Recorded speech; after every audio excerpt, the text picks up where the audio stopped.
ভারত আমাদের প্রধান শত্রু, এই কথাটা যেই প্রজন্ম বুঝতে পারবে তারাই হচ্ছে জাতির শ্রেষ্ঠ সন্তান। এর কারণ হলো, আপনারা দেখেছেন, এর কারণ হচ্ছে ভারতে ত্রিপুরা রাষ্ট্র থেকে হাইড্রো ইলেকট্রিক পাওয়ার প্রজেক্টের সুইচ গেটগুলো খুলে দেওয়া হয়েছে।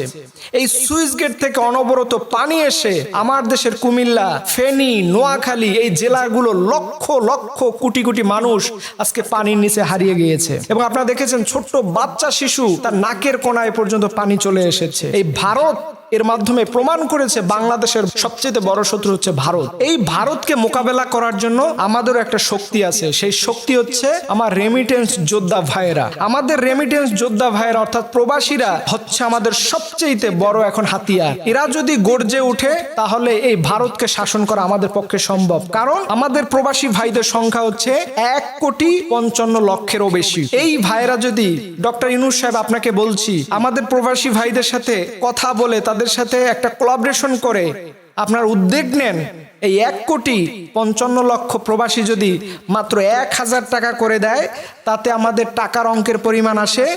1,551,34,00,000 চাইতেও বেশি টাকা। এই টাকা দিয়ে আমরা ভারতকে উচিত শিক্ষা দেওয়ার মতো আমাদের সেই টাকা, সেই পাওয়ার আমাদের অবশ্যই থাকবে। ভারতকে উচিত শিক্ষা দেওয়ার জন্য সেই পরিমাণে রিসোর্স এখন আমাদের কাছে আছে। আপনি শুধু উদ্যোগ নেন, এই প্রবাসী ভাইয়েরা তাদের 1,000 টাকার বিনিময়ে তারা সহযোগিতা করবে। পাশাপাশি এদেশের তরুণ, ছাত্র সমাজ, জনতা সবাই মিলে বিনা পরিশ্রমে এই ভারতের বিরুদ্ধে, পানির বিরুদ্ধে, এই শত্রুদের বিরুদ্ধে আমরা বিনা পরিশ্রমে আমরা সেখানে শ্রমিকের কল্যাণের কাজে ভূমিকা পালন করব।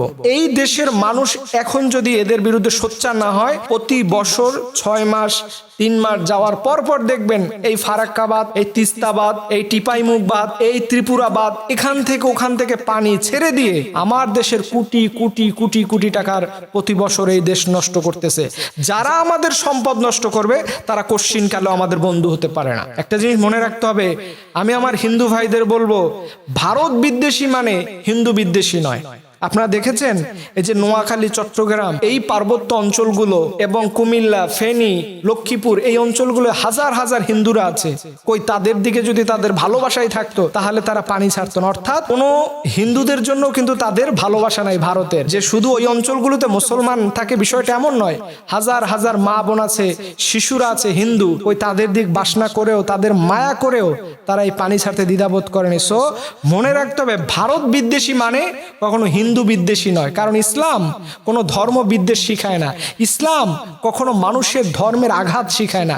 ইসলাম শিখায় সকল ধর্ম একত্রিত হয়ে বসবাস করে জালিমের বিরুদ্ধে রুখে দাঁড়াতে হবে ইনশাআল্লাহ। এর জন্য মাওলানা আব্দুল হামিদ খান ভাসানী তেনার এই কথাটা আজকে সত্য হচ্ছে, যেই জাতি, যেই সমাজের ছেলেরা বুঝবে ভারত আমাদের সবচেয়ে বড় শত্রু, তারা জাতির শ্রেষ্ঠ সন্তান। আল্লাহ রাব্বুল আলামিন এই জাতির শ্রেষ্ঠ সন্তানদের ডক্টর ইউনূসের নেতৃত্বে এই ভারত বিদ্বেষী আগ্রাসনের বিরুদ্ধে আমাদের এখন ভূমিকা পালন করতে। প্রয়োজনে আমরা চীনের সাথে সম্পর্ক গড়ব, কিন্তু ভারতের সাথে কোনো সম্পর্ক হতে পারে না। আল্লাহ রাব্বুল আলামিন যেন আমাদের রাষ্ট্রের কলাকৌশলী এবং ছাত্র জনতার সবাইকে নিয়ে এই জাতীয় দুশ্মনদের বিরুদ্ধে আমরা যেন সবাই রুখে দাঁড়াতে পারি। আল্লাহ আমাদের সেই হিম্মত দান করে, সবলনা আমিন।